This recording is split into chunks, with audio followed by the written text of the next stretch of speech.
Le Togo s'apprête à franchir une nouvelle étape dans la lutte contre le paludisme. Le mardi 26 août 2025, une rencontre d'information et de sensibilisation a réuni à Lomé des parents d'élèves, des leaders communautaires, des journalistes ainsi que des acteurs de l'éducation. L'objectif était de préparer l'introduction du vaccin antipaludique R21 dans le calendrier vaccinal national. Cette séance, initiée par la division immunisation du ministère de la Santé et de l'Hygiène publique, intervient quelques jours avant le lancement officiel du vaccin prévu pour le 1er septembre 2025. À compter de cette date, les enfants à partir de 5 mois révolus recevront gratuitement le R21 dans les centres de santé du pays. Au cours des échanges, il a été question du nouveau calendrier vaccinal, des stratégies envisagées pour assurer une couverture efficace et du rôle central des médias dans la mobilisation sociale. Les organisateurs ont insisté sur la nécessité de contrer les rumeurs et réticences,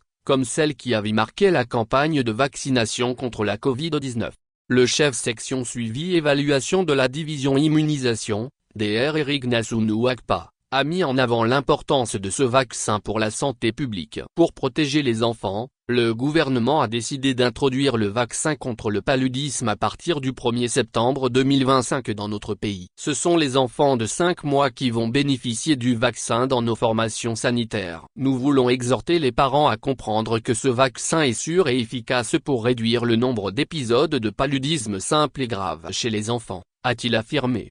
Le spécialiste a précisé que la vaccination complète exige 4 doses, une première injection à 5 mois, suivie de 3 autres à 6, 7 et 15 mois. Il a rappelé que ce vaccin vient en complément d'autres outils de prévention tels que les moustiquaires imprégnés, la chimioprévention et le traitement préventif intermittent destiné aux femmes enceintes.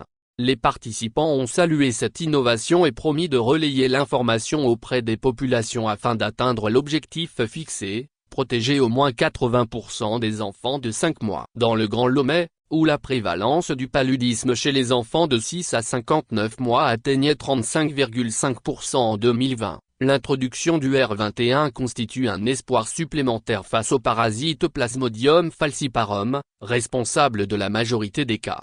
Actualité Pays Santé Togo.